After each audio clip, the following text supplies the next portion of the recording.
Building 7 of the Novosibirsk Institute of Applied Mathematics has 81 rooms.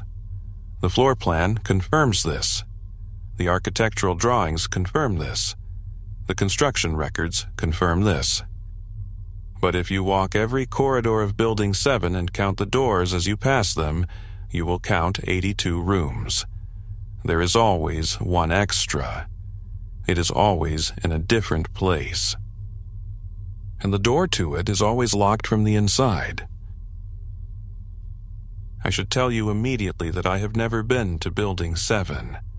I have never been to Novosibirsk. I am telling you this because by the end of this archive, the question of whether I have been to these places will become complicated in ways I am not yet prepared to explain. I want you to have the baseline. Before the archive, before I started reading, I had never been there. That is the fact I am holding on to. This is the archive of Survey Project Null, known in internal correspondence as Corridor Zero, the investigation into a spatial anomaly within Building 7 of the Novosibirsk Institute of Applied Mathematics, conducted between 1974 and 1981. The investigation that began as an architectural discrepancy and became something that consumed 4 survey teams, 2 directors of the institute, and 1 junior cartographer whose name I will come to at the end, because his name is the reason I found this file. The official record is 5 pages, dated March 1982. Survey Project Null, Institute of Applied Mathematics, Novosibirsk, initiated September 1974.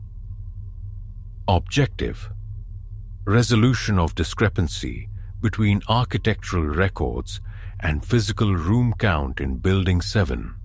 Finding: measurement error in original construction survey. Discrepancy corrected in updated floor plan. Project concluded February 1981. All documentation archived. Measurement error. The explanation that requires you to believe that a building was constructed, occupied, used daily by hundreds of researchers for 12 years, and no one noticed until 1974 that the count was wrong. That 12 years of daily occupation produced not a single person who walked the building and said, "This does not match the plans." There is a second document, filed under a maintenance subdirectory, dated 4 months after the official closure. Internal Assessment, Survey Project Null, June 1982. The discrepancy in Building 7 is not a measurement error. 7 independent surveys conducted between 1974 and 1981 have each produced different room counts, ranging from 81 to 86. No 2 surveys agree. The physical structure of Building 7 is not consistent across observations. The building contains more space than its exterior dimensions allow. The extra space moves. We do not know how. We do not know why. We are closing this project because we do not know how to continue it. 7 surveys, 7 different counts. A building that contains more space than it should and arranges that space differently each time someone measures it. In the Soviet Union, secrets were impossible to keep. Every document was filed, every movement tracked, every conversation potentially monitored. The state saw everything. Today, you have a choice. NordVPN encrypts your internet traffic and hides your identity from anyone trying to watch what you do online. Your data stays private, your location stays hidden. If you want to protect yourself online, check the link in the pinned comment for an exclusive deal. Let me take you back to the beginning. September 1974. A maintenance worker named Fyodor Petrov was repairing a heating pipe in the east wing of Building 7 when he noticed something. He had worked in Building 7 for 6 years. He knew its layout the way you know a place you have walked every day for 6 years, not by thinking about it, but by the accumulated weight of repetition in your body. He could have walked it blind. He could not walk it blind anymore. He was in a corridor he had walked 600 times. He knew from those 600 times that the corridor ended at a fire door, that past the fire door was a stairwell, that the stairwell led down to the boiler room. But on this particular morning, the corridor did not end at the fire door. It continued, 10 meters past where it should have ended. And at the end of those extra 10 meters, there was a door. A plain, institutional door, the same gray-green paint as every other door in the building, with a number on it that was not in the directory. Room 00. Fyodor tried the door. Locked. He noted it in his maintenance log with the calm pragmatism of a man who has worked in Soviet institutional buildings for most of his adult life, and has learned that buildings sometimes contain surprises. East Corridor, 3rd floor, North section. Door discovered beyond fire exit, numbered 00, not in building directory. Door locked. Key, not in maintenance cabinet. Recommend investigation. The facility manager cross-referenced the maintenance log against the building plans. The corridor ended where it was supposed to end. There was no additional 10 meters. There was no room 00. He sent a second maintenance worker to check. That worker walked the same corridor and found it exactly as described in the architectural plans. Fire door where it was supposed to be. No extra corridor. No room 00. He sent Fyodor back. Fyodor found the extra corridor, found the door, tried it again, still locked. This went on for 3 days, 2 maintenance workers alternating. One finding the building as designed. One finding 10 extra meters and a locked door. The facility manager, a methodical man named Director Cheslov, documented every visit in a log that is now in the archive. 6 visits, 3 normal, 3 anomalous. No pattern he could identify for which version of the corridor each worker found. On the 7th visit, Director Cheslov went himself. He found room 00. His report, written that afternoon, is the first document in the archive that uses language suggesting the writer understood he was dealing with something outside his experience. Room 00 exists. I have seen it. The door is gray-green institutional paint, standard hardware, brass number plate, reading 00. The corridor extending past the fire door is approximately 11 meters in length. Consistent with Fyodor's description, the floor, walls, and ceiling are identical to the rest of the east corridor. There is no visible mechanism by which this section of corridor could be hidden or revealed. There is no concealment device. The corridor is simply there when it is there, and not there when it is not there. I have no explanation for this. I am requesting a formal architectural survey of the entire building. The formal survey was requested in October 1974 and conducted in November. 4 architectural engineers, full instrumentation, 2 weeks of systematic measurement. Their report confirmed. Building 7 contains 82 rooms, with 1 room, designated 00, located in the East Wing 3rd floor north section, not appearing in the original architectural drawings. They recommended the building plans be updated. Standard procedure for construction discrepancies. Case closed. Except the second survey, conducted in January 1975, as a routine verification of the updated plans, found 83 rooms. The new room was not room 00. Room 00 was in its expected location. The new room was on a different floor entirely, in the south wing, numbered 00A. Different size, different location, same locked door, same gray-green paint, same brass number plate. The third survey, February 1975, found 81 rooms. Room 00 was gone. Room 00A was gone. The building matched its original plans exactly. Director Cheslov submitted an urgent request to the Institute's Academic Oversight Committee. He wanted a specialized investigation. He wanted physicists, not architects. He got both. The investigation team that arrived in March 1975 was led by Dr. Vera Sorokina, a spatial mathematician from Moscow State University. She brought 3 colleagues and enough instrumentation to survey a medium-sized city block. She was 37 years old, precise in her methods, and had a reputation for being the kind of scientist who did not allow inconvenient data to be dismissed.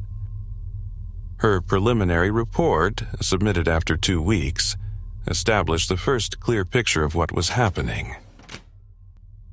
Building 7 of the Novosibirsk Institute contains a spatial anomaly of unknown mechanism.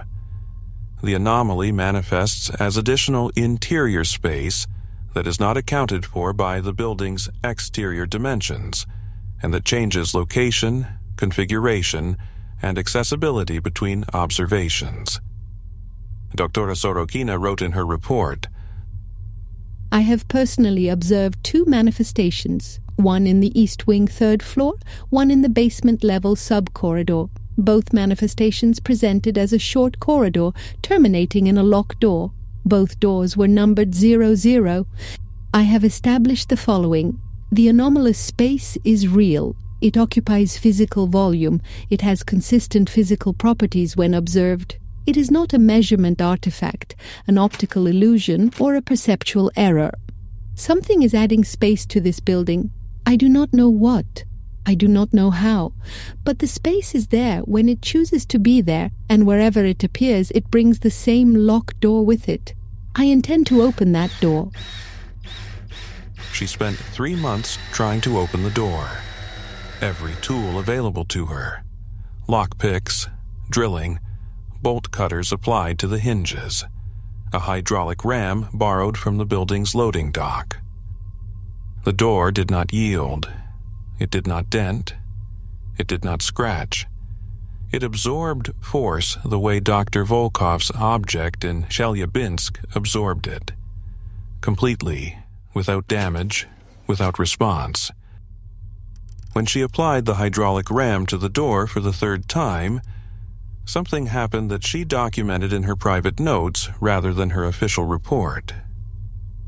She wrote, The door pushed back. I do not mean it remained closed. I mean it exerted force in return. The ram registered resistance exceeding the ram's own output capacity. The door was pushing against the ram harder than the ram was pushing against the door. I stood in front of that door for a long time afterward. I have spent my career in spatial mathematics. I understand the geometries of enclosed space better than almost anyone alive. I understand that enclosed spaces do not exert force. Rooms do not push back. And yet, the door pushed back, which means something is on the other side, and whatever is on the other side does not want to be reached. June 1975. Dr. Sorokina changed her methodology. If she could not open the door, she would map what was around it. She would measure the anomalous space exhaustively every time it appeared, document its dimensions, track its movements through the building, and build a model of its behavior over time. She worked this way for 2 years, patient, systematic, building a data set that is, in its own strange way, one of the most remarkable documents I have ever read. A map of a space that moves. The anomaly appeared 47 times in 2 years, sometimes in the East Wing, sometimes in the basement, once on the roof access level, once, memorably, in the director's office. Dr. Cheslov arrived one morning to find his office had acquired an extra 6 meters on the north side, with the now familiar locked door at the end of it. He called Dr. Sorokina immediately. She arrived in 11 minutes. She measured everything. She photographed everything. Then the anomaly disappeared while she was still in the room, and Cheslov's office returned to its standard dimensions, and Dr. Sorokina was left standing in a normally sized office with her measuring tape extended into space that no longer existed to be measured. She was not shaken by this, or rather, she was shaken, and she documented being shaken, and then she continued. Her 2-year data set revealed patterns. The anomaly preferred the north side of the building. It appeared more frequently in winter. It lasted longer when fewer people were in the building. And there was one more pattern, the one she noted last because it took the longest to see. The anomalous space is not random in its placement. Over 47 observations, I have mapped its appearances against building usage data. The correlation is as follows. The anomalous space appears most often in locations that were recently unoccupied. Empty offices, unused corridors, spaces that people have just left. It is following the absences. It is finding the spaces where people are not and inserting itself there, as if it is looking for somewhere quiet to exist without being observed. As if it is shy. As if it is shy. This is the point where I thought I understood what Corridor Zero was. A spatial anomaly that moved through a building, hiding in unused spaces, presenting the same locked door wherever it went. Strange in the way that only certain things are strange, with a specific quality of strangeness that makes your skin remember something your mind has forgotten. But fundamentally passive. A hidden room, always locked, always retreating from observation. Something that wanted to be left alone. I was wrong, not about the shyness, about the locked door. August 1977. Dr. Sorokina had been at Building 7 for over 2 years. She had her data set. She had her patterns. She had her model of the anomaly's behavior. And she had one remaining question that the data set could not answer. What was on the other side of the door? She could not force the door. She had established this completely. But she had also established that the door was locked from the inside. Locked from the inside implies a mechanism. A mechanism implies a design. A design implies a purpose. And a purpose implies, eventually, a logic.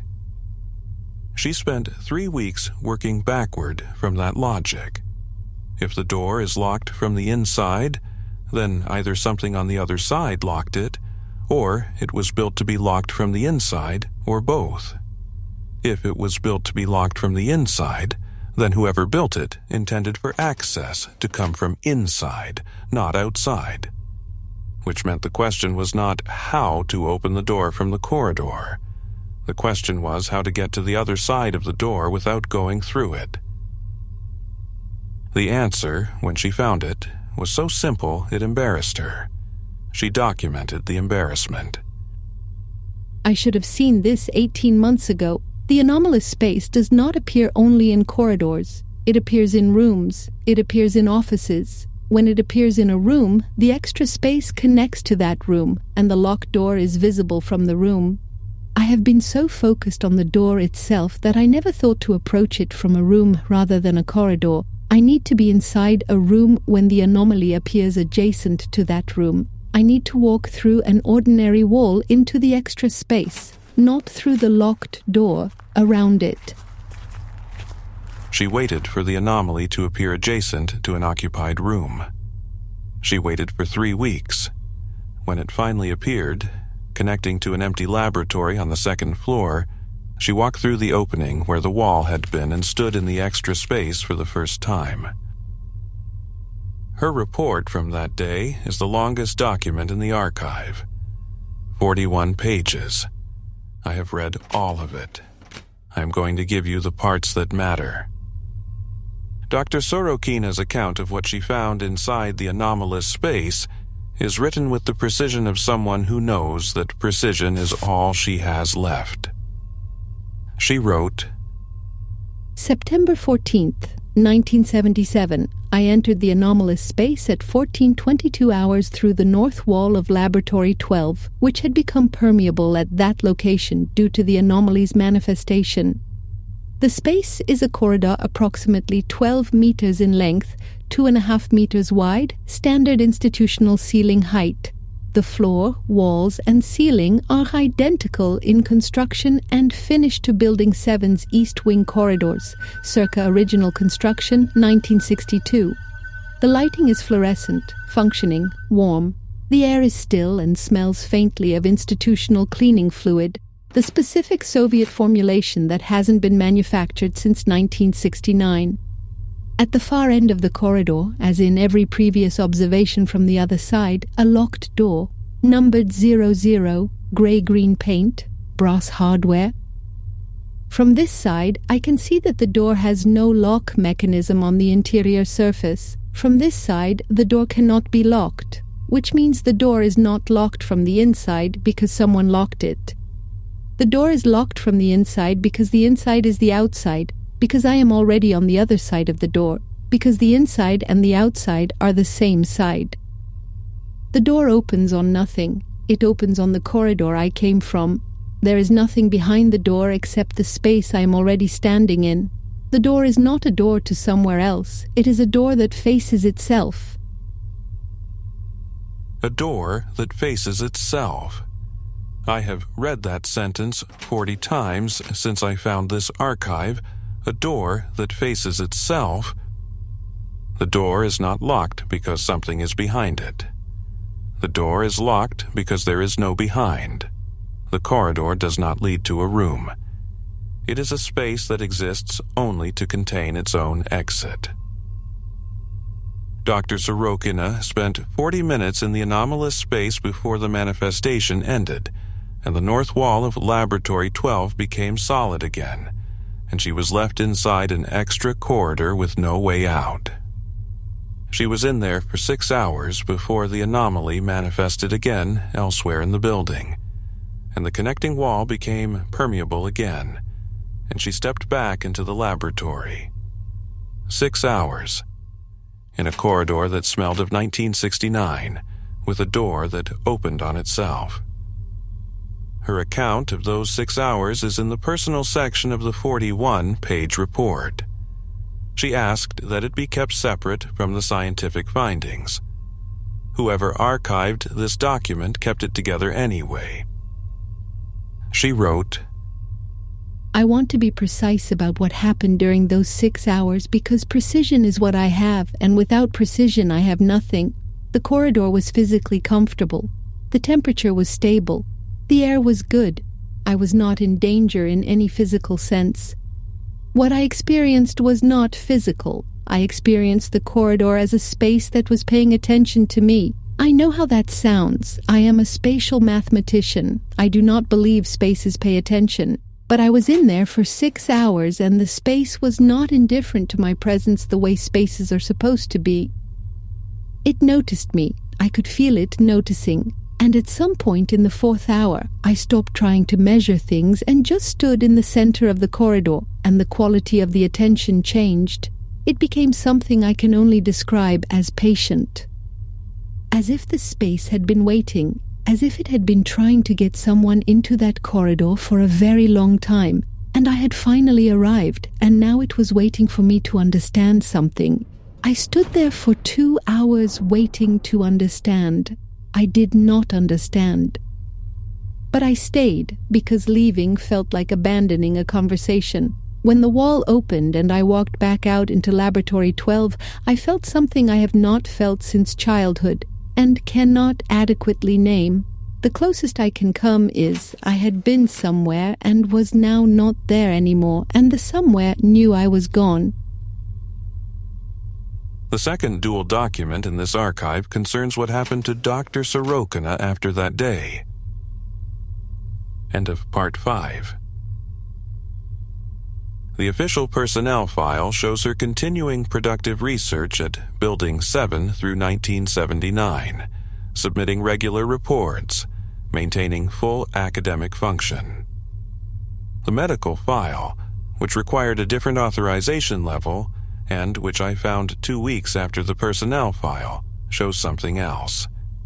Treatment for what the medical staff described as persistent spatial disorientation beginning September 1977. Difficulty navigating familiar spaces. Episodes of entering a room and being uncertain for several seconds which room she was in. A recurring sensation she described to the psychologist as feeling like a door that opens on itself. She continued working. She continued her research. She was, by every professional measure, functioning. But she had left something in that corridor, or the corridor had taken something from her, and neither she nor the medical staff could identify what it was. 1978 through 1980. The archive thickens. More surveys, more documentation. 2 more researchers entered the anomalous space, both by the method Dr. Sorokina had discovered.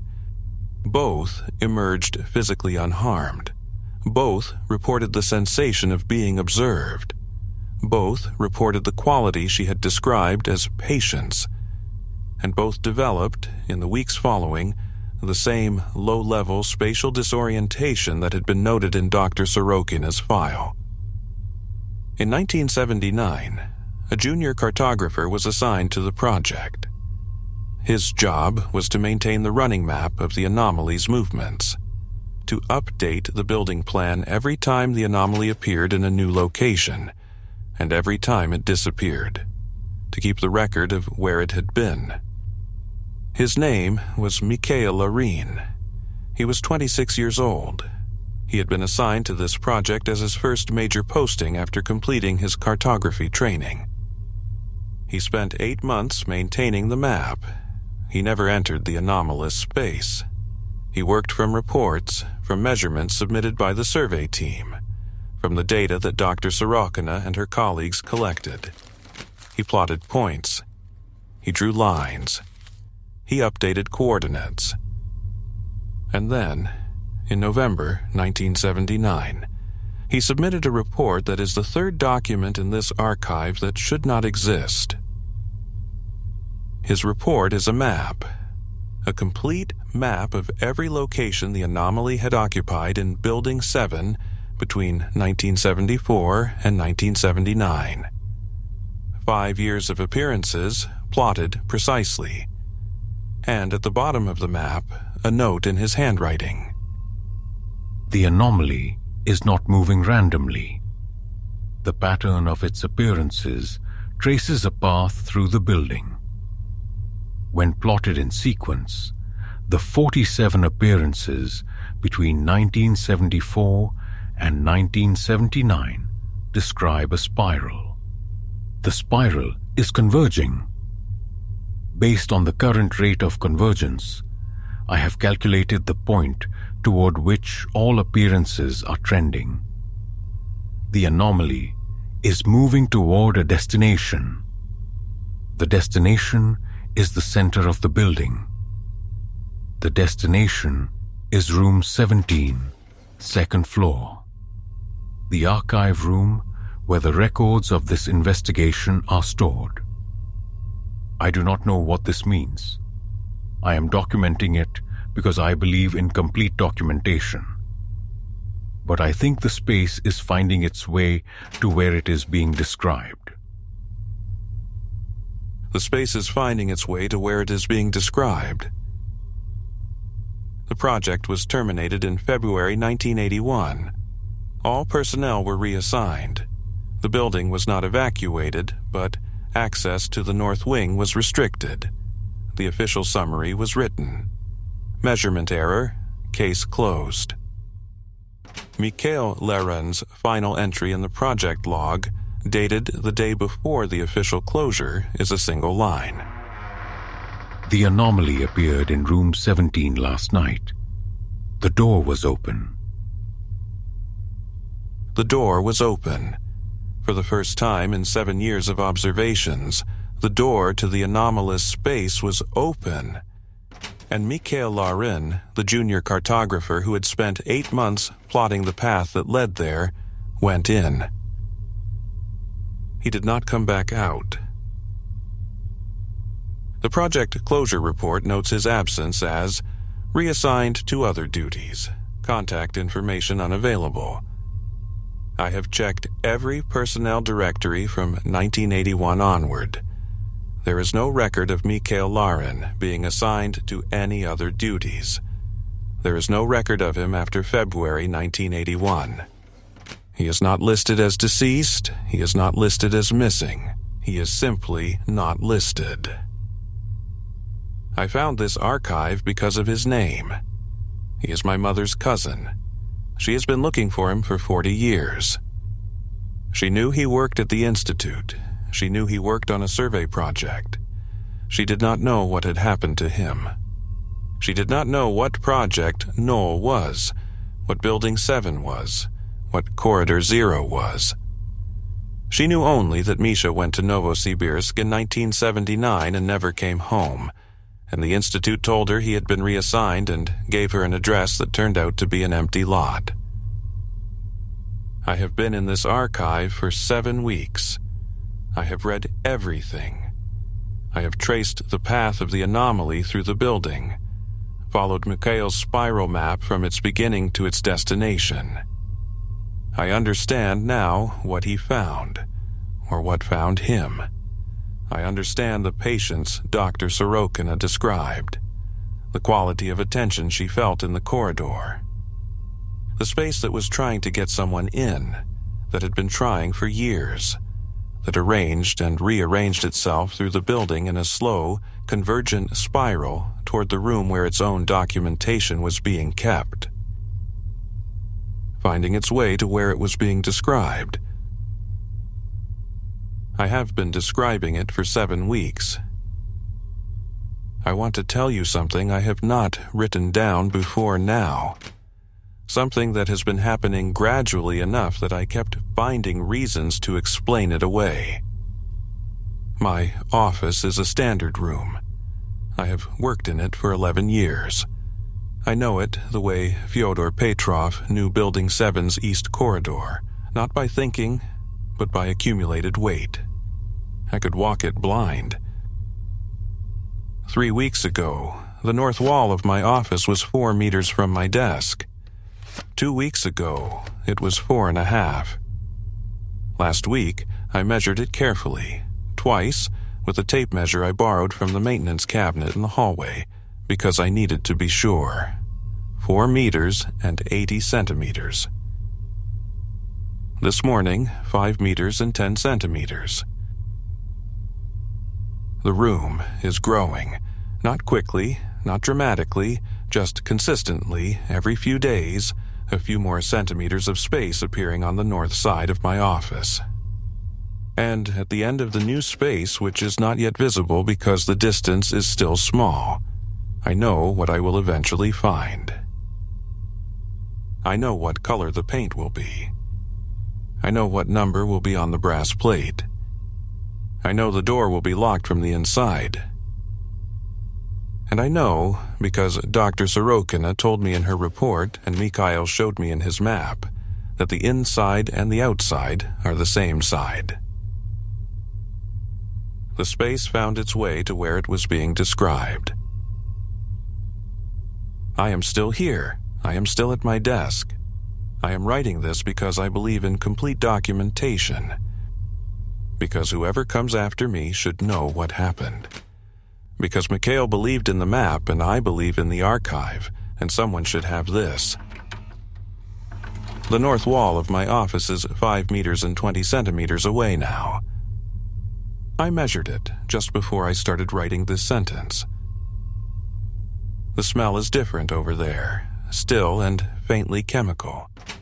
The specific Soviet cleaning fluid formulation that hasn't been manufactured since 1969. The space is patient. I know. I felt it waiting.